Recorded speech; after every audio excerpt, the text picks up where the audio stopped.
Hello friends, मैं आप सभी का आपके अपने यूट्यूब चैनल जो विदुमकुल में मैं एक बार फिर से आप सभी का स्वागत करता हूं। तो फ्रेंड्स, जैसे कि मैंने बोला था, मैं आप सभी के लिए एक जनरल नॉलेज का एपिसोड लेके आऊँगा, जिसमें दोस्तों मैं आपको प्रीवियस ईयर के कुछ क्वेश्चंस कराने वाला हूं। प्रीवियस ईयर के ये आपको याद रखना है, ठीक है दोस्तों। इसमें मैं आपको वो इम्पोर्टेंट क्वेश्चन बताऊँगा जो कि आपको पेपर में हेल्प देगा। 41 FAD के एग्ज़ाम या फिर आप कोई भी एग्ज़ाम दोगे तो उसमें आपको मतलब कुछ क्वेश्चंस उसमें से देखने को मिलेंगे जीके की सीरीज़ के अंदर। दोस्तों, ये सीरीज़ लंबी चलने वाली है क्योंकि इसमें के अंदर मैं आपको वो सारे टॉपिक कवर कराऊंगा जो कि आपको मतलब एग्ज़ाम में आते रहते हैं, रिपीटेड होते रहते हैं। वो क्वेश्चन भी कराऊंगा और उससे अलग भी टॉपिक वाइज भी मैं आपको करंट अफेयर से संबंधित भी क्वेश्चन कराने वाला हूँ।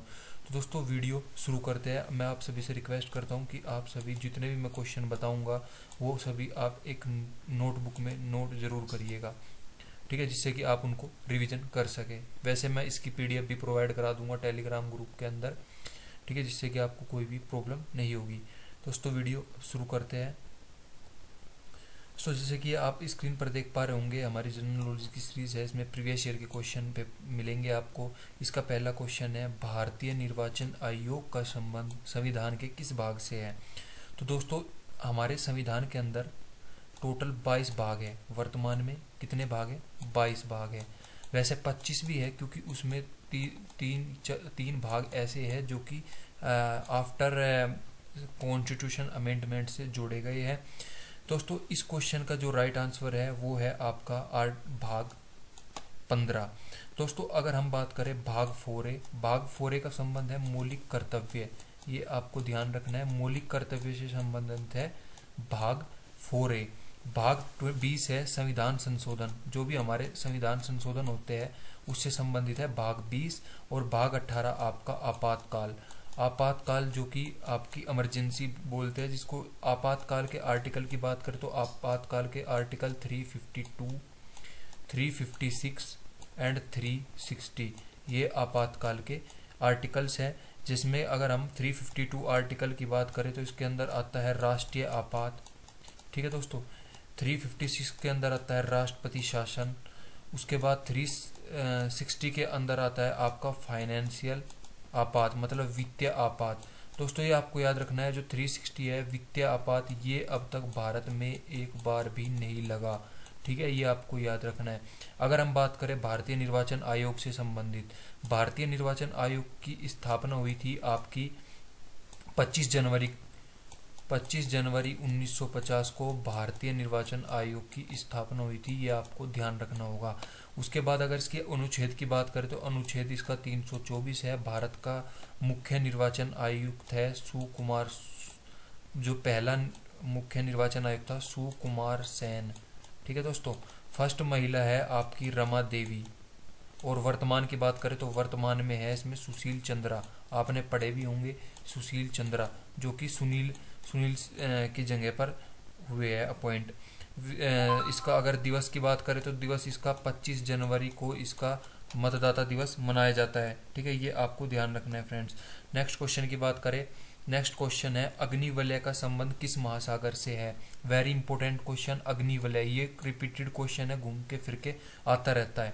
दोस्तों, अग्निवलय जो है इसका आपका प्रशांत महासागर से संबंधित है। अगर प्रशांत महासागर की बात करें तो इसको दोस्तों हम पैसिफिक रिंग ऑफ फायर कहते हैं, के नाम से प्रशांत महासागर जाना जाता है। इसका मतलब है कि इसमें सबसे ज़्यादा ज्वालामुखी कहाँ आती है, आपका प्रशांत महासागर। सबसे ज़्यादा भूकंप प्रशांत महासागर, सबसे ज़्यादा सुनामी प्रशांत महासागर के अंदर आती है।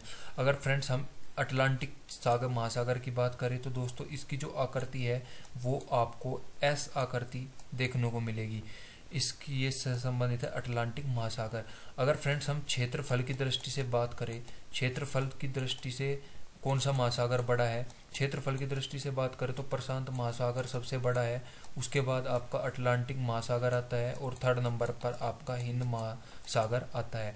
ठीक है, इससे संबंधित बस आपको यही ध्यान रखना है। नेक्स्ट क्वेश्चन की बात करें, निम्न में से किसे 1954 में भारत रत्न से सम्मानित नहीं किया गया। ठीक है, आपको ये ध्यान रखना है 1954 में भारत रत्न सम्मानित नहीं किया गया, ये इंपॉर्टेंट वर्ड है, नहीं किया गया।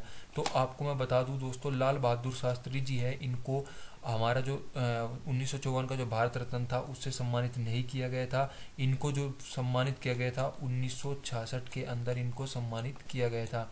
अगर बात करें भारत रत्न, जो पहला भारत रत्न था वो 1954 के अंदर दिया गया था, जो कि 3 व्यक्ति को दिया गया था। ठीक है, ये आपको ध्यान रखना है। अब बात करते हैं वो 3 व्यक्ति कौन थे। तो 3 व्यक्ति थे राजगोपालाचार्य प्लस सर्वपल्ली राधाकृष्ण और आपका CV रमन। ये 3 व्यक्ति थे जिनको सबसे पहले भारत रत्न दिया गया था। ठीक है दोस्तों, ये आपको याद रखना है। नेक्स्ट क्वेश्चन की बात करें, हरियाणा का हरिकेन के नाम से किसे जाना जाता है। तो दोस्तों इसमें आपका जो इम्पोर्टेंट है हरियाणा हरिकेन के नाम से जाना जाता है कपिल देव। नीरज चोपड़ा की बात करें तो दोस्तों इसका राइट आंसर होगा कपिल देव। अगर नीरज चोपड़ा की बात करें तो इसे भाला फेंक के नाम से जाना जाता है। मिल्खा सिंह को जाना जाता है फ्लाइंग सिख। और अगर मिल्खा सिंह की बुक की बात करें तो the race of my life इनकी बुक है। हिमा दास की बात करें तो ये है ढिंग एक्सप्रेस, इनको कहा जाता है ढिंग एक्सप्रेस, ये आपको ध्यान रखना है। अगर नीरज चोपड़ा से संबंधित 7 अगस्त को ही भाला फेंक दिवस भी मनाया जाता है। ठीक है, ये आपको अभी ये 2021 से ही स्टार्ट हुआ है मनाना, ये आप इम्पोर्टेंट रहेगा, ये आपको ध्यान रखना होगा। ठीक है दोस्तों, नेक्स्ट क्वेश्चन की बात करें, निम्न में से किस विषय को 42वें संविधान संशोधन के द्वारा समवर्ती सूची में शामिल किया गया है। मतलब ये आपका संविधान से संबंधित है, पॉलिटी का क्वेश्चन है।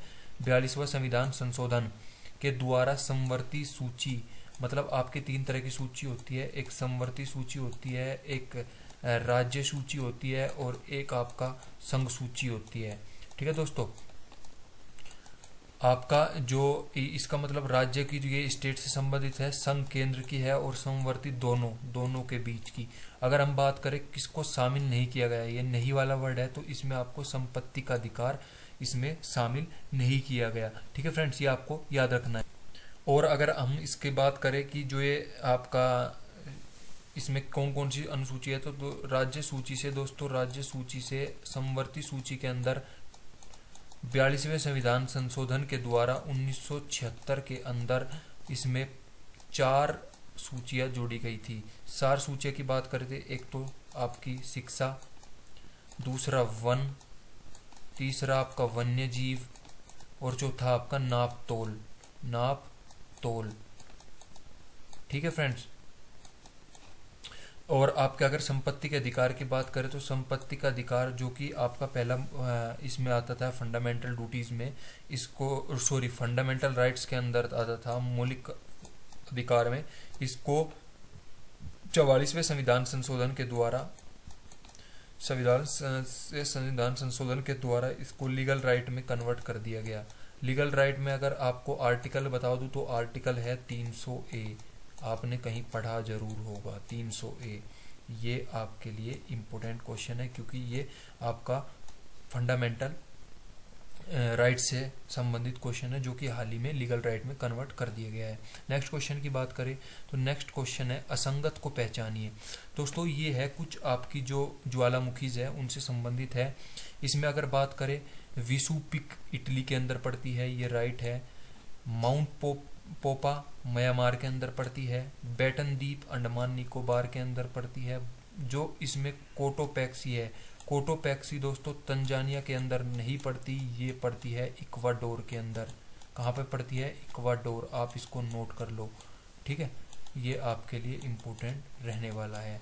इसका राइट आंसर आपका हो गया कोटोपैक्सी इक्वाडोर। अगर हम बात करें बैटन द्वीप अंडमान निकोबार के अंदर, दोस्तों ये एकमात्र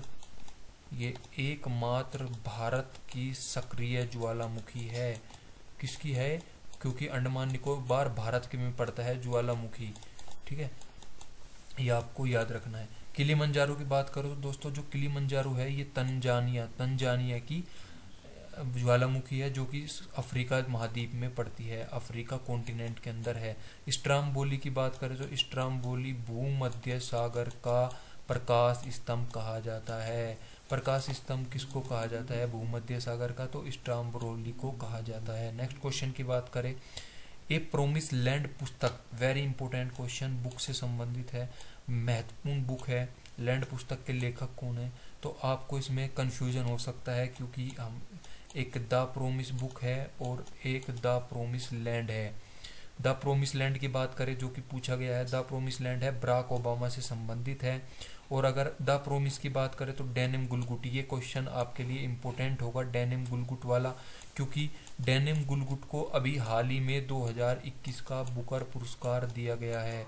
ये कहाँ के रहने वाले हैं? ये अफ्रीका, साउथ अफ्रीका के रहने वाले हैं ये, और इनको द प्रोमिस बुक के लिए ही इनको बुकर पुरस्कार से सम्मानित किया गया है। विश्वनाथ आनंद की बात करें तो इनकी बुक है माइंड मास्टर, इनकी बुक है माइंड मास्टर, ये आपको याद रखना है। सुरेश रैना की बात करें तो सुरेश रैना की जो जी वो है वो बिलीव है, बिलीव इनकी ऑटोबायोग्राफी है। ठीक है फ्रेंड्स, ये क्वेश्चन आपको ध्यान रखना है। नेक्स्ट क्वेश्चन की बात करें, असंगत को पहचानिए। भारतीय वन अनुसंधान केंद्र देहरादून के अंदर पड़ता है, राइट। केंद्रीय चावल अनुसंधान केंद्र, ओके, मनीला। केंद्रीय आलू अनुसंधान केंद्र आलू शिमला से पड़ता है, राइट। केंद्रीय सूक्ष्म अनुसंधान केंद्र जोधपुर के अंदर पड़ता है। दोस्तों जो आपका ये केंद्रीय चावल अनुसंधान केंद्र है ये मनीला के अंदर ना होके ये पड़ता है आपका कटक। दोस्तों इसका यहाँ पे आएगा कटक। कटक कहाँ पड़ता है? उड़ीसा। उड़ीसा के अंदर हमारा जो चावल केंद्र है वो है कौन सा? केंद्रीय, हमारा राष्ट्रीय। अगर अंतर्राष्ट्रीय की बात करें तो अंतर्राष्ट्रीय पड़ता है आपका इंटरनेशनल चावल केंद्र पड़ता है मनीला। मनीला कहाँ पर स्थित है? तो फिलीपींस के अंदर मनीला पड़ता है, ठीक है। फिलीपींस, फिलीपींस हमारे इंडिया के नीचे एक कंट्री है फिलीपींस, जो कि सिंगापुर के नज़दीक है फिलीपींस, ठीक है। ये आपको याद रखना है। अब पूछते हैं नीरी। नीरी क्या है? तो दोस्तों नीरी जो है, नीरी एक नागपुर के अंदर स्थित है, नागपुर के अंदर स्थित है और ये पर्यावरण से संबंधित है। किससे संबंधित है? पर्यावरण से संबंधित है नीरी, ठीक है। याद करने का इसका सिंपल सा फंडा है कि आपको ये जो मैं आपको क्वेश्चन नोट करा रहा हूँ ये आपको 8-10 बार पढ़ लेने हैं, जिससे कि आपको सारी चीज़ें ये रिवीजन होता रहे इनका टाइम टू टाइम, ठीक है। नेक्स्ट क्वेश्चन की बात करें, फजल अली आयोग का संबंध किससे है? तो वेरी इंपॉर्टेंट क्वेश्चन दोस्तों, पेपर में आयोग, आपकी समिति, ये बहुत पूछी जाती है घूम फिर के, पॉलिटी से संबंधित है दोस्तों। इसमें केंद्र राज्य संबंध, केंद्रीय सत्रकर्ता संबंध, त्रिस्तरीय राज्य पंचायती राज समिति और राज्य पुनर्गठन आयोग। तो दोस्तों इसकी बात करें तो ये जो है इसका सही आंसर होगा राज्य पुनर्गठन आयोग का संबंध है फजल अली आयोग, फजल अली आयोग, ठीक है। और अगर केंद्र राज्य संबंध की बात करें तो दोस्तों ये पड़ता है आपका सरकारीय आयोग से संबंधित है, ठीक है दोस्तों, सरकारी आयोग। अगर केंद्रीय सत्कर्ता आयोग की बात करूं तो दोस्तों ये आपका पड़ता है संथानम समिति, संथानम समिति से संबंधित है। त्रिस्तरीय पंचायती राज समिति जो है वो है बलवंत राय मेहता समिति। किससे संबंधित है? बलवंत राय मेहता समिति। ये आपके लिए इम्पोर्टेंट क्वेश्चन होगा, ठीक है दोस्तों, ये आपको याद रखनी है। इसका राइट आंसर है राज्य पुनर्गठन आयोग। नेक्स्ट क्वेश्चन की बात करें, 1942 के में भारत छोड़ो आंदोलन के दौरान वायसराय कौन थे? इम्पोर्टेंट क्वेश्चन, मॉडर्न हिस्ट्री का क्वेश्चन है। भारत छोड़ो आंदोलन दोस्तों, भारत छोड़ो आंदोलन के जब ये हुआ था तो उस टाइम पर जो वायसराय थे तो उस टाइम लीन लिए गए इसके वायसराय थे, ये आपको ध्यान रखना है, ठीक है दोस्तों। अगर करजन की बात करें तो दोस्तों करजन थे जब आपका बंगाल विभाजन हुआ था 1905 के अंदर, उस टाइम पे झंडू बाम करजन उस टाइम पे प्रेजेंट थे, प्लस इन्हीं के टाइम पर 7 अगस्त 1905 को स्वदेशी आंदोलन चलाया गया था, जो कि टाउन हॉल कलकत्ता के अंदर से चलाया गया था। और इसमें आपका 1900 विदेशी वस्तुओं का बहिष्कार किया गया था, ये आपको ध्यान रखना है। अगर फ्रेंड्स हम बात करें कैनिंग की, तो दोस्तों 1857 की जो आपकी क्रांति थी दोस्तों, उसका पहला ये क्रांति में संबंधित था, और पहला वायसराय भारत का कैनिंग भाई साहब ही थे। और 1857 की क्रांति से संबंधित है मंगल पांडे। मंगल पांडे का बैरकपुर से स्थित थी इनकी, मतलब छावनी से इन्होंने वो किया था। ठीक है।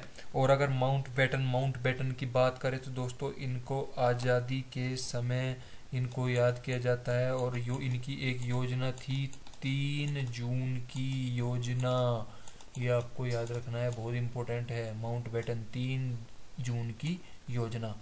ठीक है दोस्तों।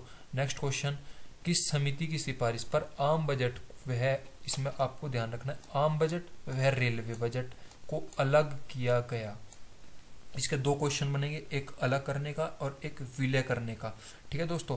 अब मैं बता दूं आपको कि जो इसका राइट आंसर है, मतलब मिलाने का, आम बजट को रेल बजट में मिलाने का, तो इसका तो है एकवर्थ कमीशन, इसका राइट आंसर है एकवर्थ कमीशन। बट अगर बात करें इनकी विलय, इनको मिलाना, अलग करने का तो हो गया, ये तो है अलग, इन्होंने तो किया था, आपको बता देता हूँ मैं, यहाँ पे लिख भी देता हूँ अलग। बट जो इसको मिलाया गया था, विलय किया गया था, तो विलय किया गया था विवेक देवराय समिति। और अगर बात करें रॉबर्टसन आयोग के द्वारा रेलवे बोर्ड का गठन किया गया था। ठीक है। रेलवे बोर्ड जो है उसका गठन किसके द्वारा किया है? रॉबर्टसन आयोग के द्वारा। और अगर भारत के बोर्ड के नए सीईओ जो अभी एक महिला थी रेखा करके, उनकी जगह जो अपॉइंट हुए हैं वो हुए हैं विनय त्रिपाठी जी, विनय कुमार त्रिपाठी भैया जी आ गए हैं रेलवे बोर्ड के सीईओ। ठीक है, ये आपको याद रखना है। लेटेस्ट क्वेश्चन 100% छपेगा, इम्पोर्टेंट क्वेश्चन है 2022 का। ठीक है। नेक्स्ट क्वेश्चन की बात करें, कर्क रेखा कितने राज्यों से होकर गुजरती है? वेरी वेरी इंपॉर्टेंट क्वेश्चन, इसमें बहुत कंफ्यूजन होता है। बताओ कर्क रेखा कितने राज्यों से गुजरती है? तो दोस्तों मैं आपको बताऊं, कर्क रेखा जो है वो 8 राज्यों से होकर गुजरती है। कितने राज्य से? टोटल 8 राज्य। अगर हम बात करें वे 8 राज्य कौन कौन से हैं दोस्तों, सबसे पहले आएगा आपका गुजरात। ठीक है। उसके बाद आपका राजस्थान का नीचे का हिस्सा लगता है, ध्यान रखना है। राजस्थान के बाद आएगा मध्य प्रदेश एमपी, उसके बाद आएगा छत्तीसगढ़, उसके बाद आएगा झारखंड, उसके बाद आएगा पश्चिम बंगाल दीदी जी, उसके बाद आएगी आपका मिज़ोरम, उसके बाद आएगा त्रिपुरा। ये आपके टोटल कितने हो गए? 8 राज्य। ठीक है। और अगर एक आपसे क्वेश्चन पूछ लिया जाए कि ऐसा कौन सा कॉन्टिनेंट है जिसके अंदर से कर्क रेखा, भूमध्य रेखा, मकर रेखा, तीनों रेखा गुजरती है, तो फटाफट कमेंट करके आंसर बता दीजिए। ऐसा कॉन्टिनेंट है आपका अफ्रीका महाद्वीप, जिसके अंदर से तीनों रेखा गुजरती है। वेरी वेरी इंपॉर्टेंट क्वेश्चन, छाप लेना। नेक्स्ट क्वेश्चन की बात करें, 8वीं अनुसूची में कितनी भाषा है? दोस्तों जल्दी बताओ, हमारे संविधान के अंदर वर्तमान में, कमेंट में जरूर बताना, वर्तमान में कितनी अनुसूचियां है और मूल संविधान में कितनी अनुसूचियां थी, ये आपको बताना है। ठीक है। और अगर मैं बात करूं 8वीं अनुसूची के अंदर कितनी भाषा है, वर्तमान की बात करें तो 22 भाषा है। अगर आपको पूछ ले कि मूल में कितनी थी, तो 14 भाषा थी मूल में। ठीक है दोस्तों, मूल संविधान के अंदर 14 भाषा थी। अब मैं आपको बता देता हूँ कि कैसे कैसे जुड़ी। आपका 21वां संविधान संशोधन हुआ, उससे जोड़ी गई आपकी 15वीं भाषा सिंधी। ठीक है। उसके बाद आपका हुआ 71वां संविधान संशोधन, उसके द्वारा जोड़ी गई 3 भाषा, जिसमें आपका एक मणिपुरी, एक नेपाली और एक कोंकणी। उसके बाद हुआ 92वां संविधान संशोधन, उसके द्वारा जोड़ी गई 4 भाषा, डोंगरी, संथाली, मैथिली और एक और है, उसको मेरे माइंड से आउट हो गया, बट मैं आपको बता दूंगा उसके बारे में भी। ठीक है। उसके बाद आता है डीआरडीओ के वर्तमान में अध्यक्ष कौन है। दोस्तों इसके अगर क्वेश्चन की बात करें तो इसका जो राइट आंसर है इसका है आपका सतीश रेड्डी। डीआरडीओ की बात करते हैं तो डीआरडीओ से संबंधित जो क्वेश्चन पूछे जाते हैं, अगर बात करें डीआरडीओ की स्थापना कब हुई थी, तो डीआरडीओ की जो स्थापना हुई थी 1 जनवरी 1958 को इसकी स्थापना की गई थी। ठीक है दोस्तों। उसके बाद आपसे पूछे कि वर्तमान में अध्यक्ष कौन है, सतीश रेड्डी है। इसका आपसे पूछ ले कि इसका जो मुख्यालय है डीआरडीओ का वो कहाँ पे है, दिल्ली के अंदर है। ठीक है दोस्तों। इसका अगर आपसे मोटो पूछ ले तो है बलाश्यम मूलम विज्ञानम, बलाश्यम मूलम विज्ञानम, ये इसका मोटो है। ठीक है। इससे संबंधित आपको ये क्वेश्चन याद रखने हैं। ठीक है। अगर इसकी फुल फॉर्म पूछ ले तो इसकी फुल फॉर्म है defence research development organisation. Headquarter कहाँ पर है, दिल्ली के अंदर है। ठीक है। और नेक्स्ट क्वेश्चन की बात करें तो संविधान में वर्तमान में कितने संविधान संशोधन हुए हैं, इम्पोर्टेंट क्वेश्चन। संविधान में आप बताओ कि संविधान के अंदर वर्तमान में कितने संविधान संशोधन हुए हैं, तो मैं इसको आपको राइट आंसर है, इसका राइट आंसर है 105। कुछ लोग बोलते हैं कि 127, तो 127 दोस्तों विधेयक है। क्या है, विधेयक। और अगर अधिनियम बोल ले, एक्ट बोल ले, तो एक्ट है आपके 105। 105वां किससे संबंधित है, ओबीसी से संबंधित है। ओबीसी का जो वो है अधिकार वो राज्य को दे दिया गया है। जो आपका मंत्री है डॉक्टर वीरेंद्र कुमार, इनके द्वारा ये जो राइट्स है ये आपके राज्यों को दे दिए गए हैं। ठीक है फ्रेंड्स, ये आपको याद रखना है। 18 अगस्त 2021 को ये राष्ट्रपति ने इस पर साइन किए, 11 तारीख को लोकसभा ने साइन किए, 12 अगस्त को राज्यसभा ने इस पर साइन किए। ठीक है दोस्तों, मैं आपको बता दूं कि जो हमारा बिल पास होता है उसका प्रक्रिया क्या होती है, मेन होती है संसद। संसद के अंदर कोई बिल आता है, वो बिल पहले जाता है लोकसभा, लोकसभा में जब वो पास होता है उसके बाद जाता है राज्यसभा, राज्यसभा से जब पास हो जाता है तो वो जाता है आपका किसके पास, राष्ट्रपति के पास। ठीक है, क्योंकि ये तीनों संसद का अंग है। राष्ट्रपति जब उस पर फाइनली साइन हो जाते हैं तो वो बन जाता है एक एक्ट, एक नियम, अधिनियम। और अगर जब तक वो पास नहीं होता तब तक रहता है वो विधेयक। ठीक है, वर्तमान में कौन सा है, तो वर्तमान में विधेयक की बात करें 127, अगर आपसे एक्ट की बात करें, संशोधन की बात करें तो 105। ठीक है, ये क्वेश्चन थे आज की जो मेरी तरफ से कराए गए। मैं उम्मीद करूंगा कि आपको ये सभी क्वेश्चन समझ में आ गए होंगे। अगर आपको वीडियो पसंद आई है तो वीडियो को लाइक करना और शेयर करना, और कमेंट में जो मैं क्वेश्चन पूछे उनका आंसर ज़रूर दे। मैं उम्मीद करूंगा कि ये जो मेरी तरफ से सीरीज़ चलाई गई है ये आपके लिए इम्पोर्टेंट रहने वाली है। अगर आपको लगता है कि ये इम्पोर्टेंट रहेगी हमारे लिए तो आप मतलब वीडियो को बस लाइक कर दीजिएगा। मैं समझ जाऊँगा कि आप को ये वीडियो हेल्पफुल लग रही है। और मैं आप सबसे रिक्वेस्ट करता हूँ कि आप इसके नोट्स ज़रूर बनाइएगा। ठीक है, आज की वीडियो में इतना ही था। ठीक है, जल्दी मिलते हैं नई वीडियो के साथ, तब तक के लिए टेक केयर, बाय, जय हिंद।